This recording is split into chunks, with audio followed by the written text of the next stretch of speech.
미국의 대형 네트워크 관리 소프트웨어 솔러윈즈가 해킹 공격을 받아 악성 코드가 포함된 채 1만 개 이상의 기업 정부기관에 유포된 사실이 뒤늦게 밝혀져 미국 사회가 충격에 빠졌습니다. 보수 가치를 추구하는 인도의 대표 방송 리퍼블릭 TV의 보도에 따르면 처음에는 가장 큰 사이버 보안 조직 중 하나인 파이어 아이가 공격을 받은 것으로 알려졌고, 뉴욕 타임즈의 최근 보고서에 따르면 솔러윈즈의 오리온 플랫폼도 해킹을 당했다고 보도하였습니다. 이러한 사실은 솔러윈즈 플랫폼을 사용하는 도미니언 투표 시스템에 대한 여러 가지 놀라운 질문을 제기합니다. 솔러윈즈는 수천 개의 회사의 서비스를 제공하는 네트워크 모니터링 회사입니다. 뉴욕 타임즈의 보고서에 따르면 미 재무부 및 상무부는 고도로 정교한 공격자에 의해 해킹 공격을 받은 최초의 기관이었습니다.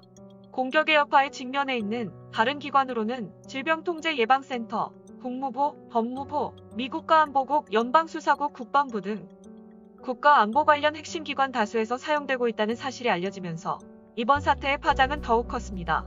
저스트 더 뉴스에 따르면 국방부는 지난 15일 기밀 내부 통신 네트워크의 긴급 중단을 명령했다고 세 개의 국방부 소식통이 확인했습니다. 국방부는 기밀 자료를 취급하는 컴퓨터 네트워크를 긴급 폐쇄시켰는데, 전례 없는 주간 폐쇄는 국토안보부를 포함한 다른 연방기관이 해커에 의해 침해당했다는 폭로로 인해 드러났습니다. 해킹 공격의 규모가 일개 국가 차원이라는 당국 발표에 월스트리트 저널 등 미 주류 매체들이 일제히 러시아를 배후로 지목하는 가운데 주미 러시아 대사관은 이를 부인했습니다. 하지만 우파 보도 전문 매체 게이트웨이 푼티스에 따르면 솔라윈즈 소유주들은 미국의 선거를 검증하는 회사들과 홍콩과 중국 오바마와 클린턴까지 연결되어 있다고 전했습니다. 미국 국토안보부 산하 사이버 보안 인프라 안전국은 지난 13일 전체 연방기관을 대상으로 네트워크 관리 소프트웨어 솔라윈즈 작동을 즉시 중단하라는 긴급 보안 지침을 내렸습니다. 이에 따라 솔라윈즈를 실행하는 모든 컴퓨터는 작동을 멈추고 전원이 차단됐습니다. 솔라윈즈 제품 중 하나인 오리온에 대해서도 같은 조치가 내려졌습니다. 오리온은 정보기술 성능을 모니터링하는 소프트웨어입니다. 솔라윈즈는 이날 지난 3월부터 6월까지 정부 수준의 거대한 해커 세력들이 업데이트 프로그램에 악성 코드를 심어 업데이트 프로그램을 내려받은 이용자의 시스템에 백도어를 퍼뜨렸다고 밝혔습니다. 폭스뉴스에 따르면 솔라윈즈의 주요 고객에는 이번 사태를 알린 사이버 보안 인프라 안전국을 포함해 국방부, 연방수사국, 국토안보부, 제향군인회 등 미국의 핵심 정보기관이 다수 포함됐습니다. 또한 솔라윈즈의 홈페이지에 따르면 미 포춘 500대 기업 중 425개사, 미국의 10대 통신업체, 육군 해군 해병대와 공군 해양경비대 국무부, 항공우주국 연방우체국, 해양대기청 사법부, 전 세계 대학 수백 곳 등이 고객 명단에 올라 있었습니다. 이번 미국 대선 부정 의혹 핵심으로 떠오른 전자투표기 업체 디귿미음니은이음도 솔라윈즈 제품을 사용했습니다. 케빈 톰슨 솔라윈즈 CEO는 성명을 통해 해킹은 국가에 의해 시작됐고 고도로 복잡하며 겨냥성이 강하다고 발표했습니다.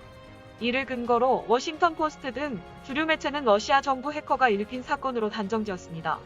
그러나 주미 러시아 대사관은 이날 페이스북에 성명을 내고 미국 언론이 근거 없는 주장으로 미국 정부에 대한 해커 공격의 배후로 러시아를 지목하고 있다며 이를 부인했습니다. 폭스뉴스 앵커 쇼 해니티가 밝힌 바에 따르면 현재 미 FBI와 텍사스 레인저, 연방보안관 등이 솔라윈즈 본사에서 시스템에 대한 조사를 벌이고 있을 뿐만 아니라 CEO와 경영진에 대해서도 수사하고 있다고 전했습니다. 경영진이 조사 대상에 오른 것은 이 회사 주식의 수상한 움직임과도 맞물립니다. 솔라윈즈 대주주인 사모펀드가 이번 사태가 공개되기 직전 보유 중이던 솔라윈즈 주식을 대거 처분했기 때문입니다. 16일 워싱턴 포스트 CRN 등에 따르면 사모펀드 실버레이크는 지난 7일 보유 중이던 솔라윈즈 주식 1,300만 주를 주당 21.97달러에 처분했습니다. 총 2억 8,600만 달러어치입니다. 또한 실버레이크는 주식 처분 이틀 뒤 회사 CEO를 교체했고, 나흘 뒤인 11일에야 솔라윈즈는 해킹 사실을 관계 당국에 보고했습니다. 실버레이크가 해킹 사실을 미리 알고 있었으며 사건이 공개돼 주가가 떨어지기 전 손 털고 나갔다고 밖에 볼 수 없는 상황입니다. 이 밖에 실버레이크와 연간 수백조 원을 굴리는 대형 사모펀드 칼라일 그룹사의 파트너십도 주목됩니다. 칼라일 그룹은 도미니언의 지배구조를 추적하다 보면 등장하는 그룹입니다. 그룹 고위 임원인 윌리엄 케나드가 사모펀드 투자회사 스테이플 스트리트 캐피탈에 이사회 멤버를 겸하고 있는데 대금미음니은이응은 지난 2018년 이 회사에 인수됐다는 사실을 공식 발표한 바 있습니다. 트위터의 에곤 더반 이사가 실버레이크 공동 CEO라는 점도 또 하나의 연결고리입니다. 트위터는 지난 5월 구글에서 인공지능 머신러닝 총책임자를 맡았던 리 페이페이를 사회이사로 영입했습니다. 그녀는 AI를 활용한 검열에 기여할 것으로 여겨지는데 중공 간첩이라는 지적도 받고 있는 인물입니다. 이런 위선들의 연결고리를 보면 이번 해킹은 러시아가 배후일 가능성보다 도미니언과 관계된 중공의 사이버 공격이란 견해가 훨씬 설득력 있어 보입니다. 솔라윈즈 사건이 생각보다 매우 거대한 사건일 수 있다는 분석이 나오는 이유입니다. 한편 트위터는 이번 미국 대선에서 사람들이 트위터를 통해 정확한 정보를 찾을 수 있도록 돕는다는 취지 아래 잘못된 정보나 정치적 갈등을 일으킨다고 판단되는 트윗이 확산하지 못하도록 강력한 단속을 예고하고 진행했었습니다. 지난 10월 9일 트위터는 공식 계정을 통해 미국 정치인 소유 또는 팔로워가 10만 명 이상인 계정에 글에 잘못된 정보가 포함될 경우 이를 경고하는 표시를 붙일 것이라 밝힌 바 있습니다. 앞서 트위터의 경고 표시는 대부분 도널드 트럼프 미국 대통령의 글에만 붙었지만 이번에 경고 표시 부착 기준이 구체적으로 마련됨으로써 사실상 적용 대상이 늘어난 셈이었습니다.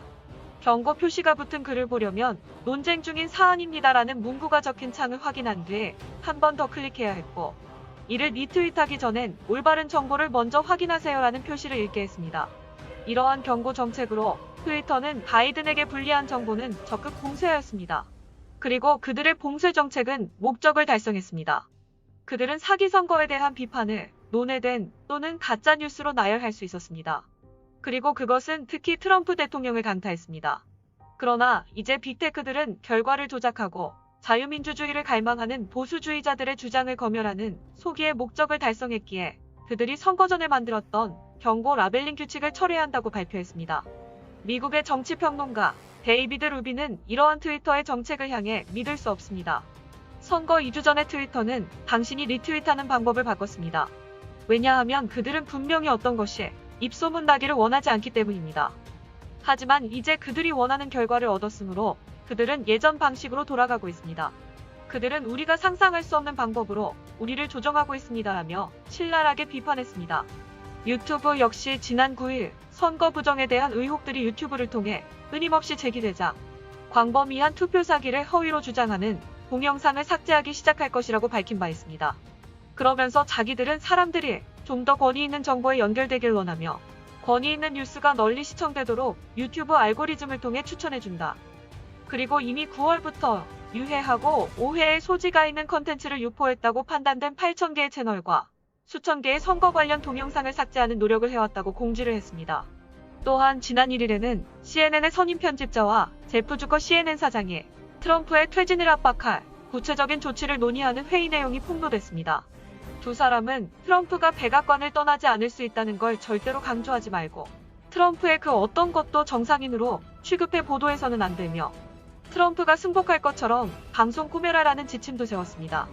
이렇게 빅테크들은 도둑질을 굳히기 위해 언론을 통제하고 트럼프 지지자들의 희망을 심리적으로 파괴하는데 큰 역할을 하고 있습니다. 하지만 미국 성인의 4분의 1은 메인 미디어의 통제를 벗어나 유튜브를 통하여 능동적으로 정보를 취하며 트럼프 대통령과 함께 있습니다. 많은 이들은 민주당원들에 의해 자행된 10호 기억 절도 사건을 목격했고 진실을 계속해서 쫓아가고 있습니다. 미국인들은 자신의 나라가 외국의 이익에 의해 도난당하는 것을 허용하지 않을 것입니다. 이상으로 자유 포커스 뉴스를 마칩니다. 오늘도 역시 자유와 진실, 정의가 승리하길 기도합니다.